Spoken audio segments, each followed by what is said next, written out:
Hello दोस्तों, आपका स्वागत है आपके अपने चैनल जी के टाइटल में।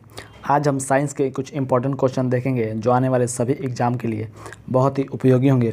जैसे कि आप किसी भी कॉम्पिटिटिव एग्ज़ाम का तैयारी कर रहे हैं तो हमारे चैनल पर बने रहिए। आज का हमारा पहला क्वेश्चन है, निम्नलिखित में से कौन सा ऊर्जा का प्राकृतिक स्रोत नहीं है। जैसा कि आप देख रहे हैं, ऑप्शन ए विद्युत, ऑप्शन बी, सी और डी ये तीनों प्राकृतिक स्रोत है, लकड़ी, कोयला और सूर्य। जबकि विद्युत प्राकृतिक स्रोत नहीं है क्योंकि इसे उत्पन्न किया जाता है। और सूर्य से जो हमें ऊर्जा मिलती है वो नाभिकीय संलयन के द्वारा मिलती है। नाभिकीय संलयन जैसे कि ऊंचे ताप पर दो हल्के नाभिक मिलकर जब बड़े नाभिक का निर्माण करते हैं, उस क्रिया को नाभिकीय संलयन कहा जाता है। इस क्रिया में ऊर्जा मुक्त होती है। तो बढ़ते हैं अगले क्वेश्चन में, नेक्स्ट क्वेश्चन में, क्वेश्चन नंबर 2 पे।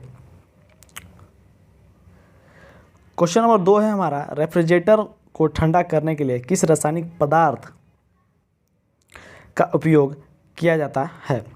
इसका आंसर हो जाएगा ऑप्शन डी, NH3। बढ़ते हैं अगले क्वेश्चन नंबर 3 है हमारा, RDX है। जैसे कि आप देख रहे हैं आंसर में, एक विस्फोटक, यहाँ पे इसका चित्र भी दिखाया गया है, जिसका फुल फॉर्म होता है रिसर्च डेवलपमेंट एक्सप्लोसिव। इसे बहुत बड़े बड़े भवनों, पुलों को उड़ाने के लिए प्रयोग किया जाता है। बढ़ते हैं अगले क्वेश्चन में, क्वेश्चन नंबर 4 में। क्वेश्चन नंबर 4 है हमारा, इनमें से किसको मापने के लिए प्लग गेज का प्रयोग होता है। जैसा कि आप देख रहे हैं ऑप्शन सी, इसका आंसर हो जाएगा बेलन के छेदों को। बढ़ते हैं अगले नेक्स्ट क्वेश्चन में, क्वेश्चन नंबर 5 में। क्वेश्चन नंबर 5 है हमारा, नोबेल पुरस्कार अल्फ्रेड नोबेल के नाम पर शुरू हुआ जिन्होंने किसकी खोज की थी। इसका आंसर होगा ऑप्शन डी, डायनामाइट। इसकी खोज अल्फ्रेड नोबेल ने किया था, जिनके नाम पर हर वर्ष नोबेल पुरस्कार दिया जाता है। नोबेल पुरस्कार अभी 6 क्षेत्रों में दिया जाता है, जैसे भौतिकी, रसायन वगैरह वगैरह। बढ़ते हैं नेक्स्ट क्वेश्चन में। क्वेश्चन नंबर 6 है हमारा,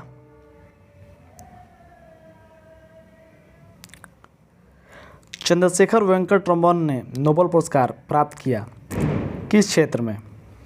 इसका आंसर हो जाएगा ऑप्शन सी, भौतिकी के क्षेत्र में, जिनका जन्म 7 नवंबर 1888 को हुआ और इनकी मृत्यु 21 नवंबर 1970 को हुई। इन्होंने रमन प्रवाह की खोज के लिए इनको 1930 में भौतिकी का नोबेल पुरस्कार दिया गया था, जिसके लिए हर वर्ष 28 फरवरी को राष्ट्रीय विज्ञान दिवस मनाया जाता है, सीवी रमन जी के याद में। बढ़ते हैं अगले क्वेश्चन में।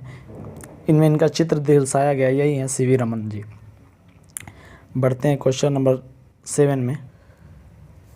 क्वेश्चन नंबर 7 है हमारा, किसी पदार्थ की पुरातात्विक महत्व को मापने के लिए आयु का मानक क्या होना चाहिए। जैसे कि क्वेश्चन बार बार आता है कि पुरातात्विक की आयु प्राप्त जानने के लिए किसका प्रयोग किया जाता है, तो इसका आंसर हो जाएगा C14, कार्बन 14।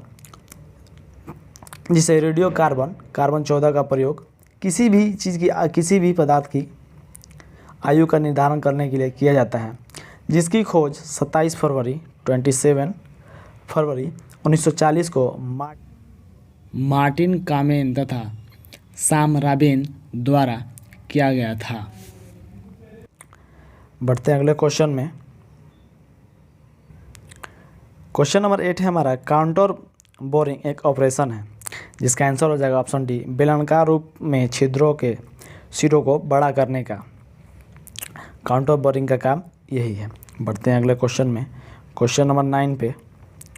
क्वेश्चन नंबर 9 है हमारा, टेलीविज़न पर सिग्नल एक विशेष दूरी के बाद सामान्य तौर पर किस कारण रिसीव नहीं होता है। जिसका आंसर हो जाएगा ऑप्शन डी, पृथ्वी की गोलाई के कारण टेलीविज़न का सिग्नल हर जगह रिसीव नहीं हो पाता है। बढ़ते हैं अगले क्वेश्चन में, नेक्स्ट क्वेश्चन में। क्वेश्चन नंबर 10 है हमारा, छेद बनाने के लिए बर्मा से चूड़ी बनाने की क्रिया को कहते हैं? जैसा कि आप देख रहे हैं, इसका आंसर हो जाएगा ऑप्शन डी, टाइपिंग। छेद बनाने के लिए बर्मा से चूड़ी बनाने की क्रिया को टाइपिंग हम कहते हैं। ये सभी क्वेश्चन रेलवे के JE, LP, technician, group D में आ चुके हैं। मतलब बहुत से एग्ज़ाम में ये सब क्वेश्चन आ चुके हैं। बढ़ते हैं अगले क्वेश्चन में। क्वेश्चन नंबर 11 है हमारा, गैलीलियो थे एक। इसका आंसर हो जाएगा खगोलीय। यह गैलीलियो का चित्र दर्शाया गया है। गैलीलियो एक खगोलज्ञ थे जिन्होंने दूरबीन की खोज की थी। बढ़ते हैं अगले क्वेश्चन में। क्वेश्चन नंबर 12 है हमारा, ग्राउंडिंग हील कोड का पहला प्रतीक है, जिसका आंसर हो जाएगा ऑब्रेजिव टाइप। ग्राउंडिंग हील कोड का पहला प्रतीक है ऑब्रेजिव टाइप। बढ़ते हैं अगले क्वेश्चन में। क्वेश्चन नंबर 13 पे। यह क्वेश्चन बहुत बार हर एग्ज़ाम में, जैसे कि रेलवे से हर एग्ज़ाम में, एनटीपीसी, ग्रुप डी सब में आते हैं।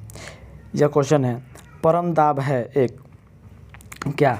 इसका आंसर हो जाएगा ऑप्शन ए, गेज दाब प्लस 1 बार। यह क्वेश्चन बार बार अगर आप सेट प्रैक्टिस भी करते हो उसमें भी ये क्वेश्चन देखने को आपको मिलेगा। हमारा अगला क्वेश्चन है, क्वेश्चन नंबर 14 है हमारा, आंधी के आगमन से पूर्व बैरोमीटर के पारे का स्तर क्या होगा? यह बैरोमीटर का चित्र दर्शाया गया है यहाँ पे। जब आंधी आएगी तो बैरोमीटर के पारे का स्तर एकाएक नीचे की ओर गिरता जाएगा, इसलिए इसका आंसर हो जाएगा ऑप्शन ए, सामान्य स्तर से नीचे जाएगा। बढ़ते हैं अगले क्वेश्चन में। क्वेश्चन नंबर 15 है हमारा, पृथ्वी के तल के समीप वायुमंडल में किसकी मात्रा लगभग 78% होती है? यह भी फेमस क्वेश्चन है, जिसका आंसर हो जाएगा नाइट्रोजन। नाइट्रोजन 78% होती है, ऑक्सीजन 21% यानी 21% होता है, आर्गन 1% होता है, और इसके अलावा कार्बन डाइऑक्साइड भी वायुमंडल में पाए जाते हैं। तो इसका आंसर हो जाएगा ऑप्शन ए, नाइट्रोजन को 78%। नाइट्रोजन वायुमंडल में 78% पाया जाता है। बढ़ते हैं नेक्स्ट क्वेश्चन में। क्वेश्चन नंबर 16 है हमारा, मैनोमीटर से किसका मापन किया जाता है? इसका आंसर हो जाएगा ऑप्शन ए, गैसों का दाब। मैनोमीटर से गैस का दाब मापा जाता है। जैसे कि और अनेकों प्रकार के मापक यंत्र हैं, जैसे वायुमंडल की आर्द्रता हाइग्रोमीटर से मापा जाता है, ध्वनि की तीव्रता ऑडियोमीटर से मापा जाता है, उसी तरह मैनोमीटर से गैस का दाब मापा जाता है। बढ़ते हैं अगले क्वेश्चन में। निम्न में से किसका उपयोग ऊंचाई मापने के लिए किया जाता है? इसका आंसर हो जाएगा ऑप्शन डी, अल्टीमीटर। अल्टीमीटर से ऊंचाई मापा जाता है। जैसे कि पिछले क्वेश्चन में हमने बताया, हाइग्रोमीटर से वायुमंडल की आर्द्रता और ऑडियोमीटर से ध्वनि की तीव्रता मापी जाती है। बढ़ते हैं अगले क्वेश्चन में। क्वेश्चन नंबर 18 है हमारा, सैन्यता की इकाई क्या है? इसका आंसर हो जाएगा ऑप्शन ए, पॉइज। सैन्यता की इकाई पॉइज है। बढ़ते हैं अगले क्वेश्चन में। क्वेश्चन नंबर 19 है हमारा, पारे को जब एक बर्तन में रखा जाता है तो वह किस तरह दिखता है? जैसे कि आप आंसर देख रहे हैं, उत्तल। पारे को जब एक बर्तन में रखा जाता है तो वह उत्तल की तरह दिखाई पड़ता है। पारा जो है किसी भी बर्तन की दीवारों को गीला नहीं करता है। यही कारण है जिसे पारे का प्रयोग थर्मामीटर में प्रयोग किया जाता है। बढ़ते हैं अगले क्वेश्चन में। क्वेश्चन नंबर 20 है हमारा और लास्ट क्वेश्चन है, लोकोमोटिव में ट्रैक्शन एप्लीकेशन के लिए प्रयुक्त मोटर किस प्रकार का होता है? तो इसका आंसर होगा option B, DC series motor. जितने भी ट्रैक्शन पावर, जिससे भारी वजन खींचने वाली गाड़ियां हैं, उसमें डीसी सीरीज मोटर का उपयोग होता है। जैसे रेलगाड़ी में भी डीसी सीरीज मोटर का ही उपयोग होता है। तो ये थे आज के कुछ इम्पोर्टेंट क्वेश्चन। ऐसे ही वीडियो देखने के लिए आप हमारे चैनल पर बने रहिए। तो मिलते हैं अगले वीडियो में, तब तक के लिए धन्यवाद।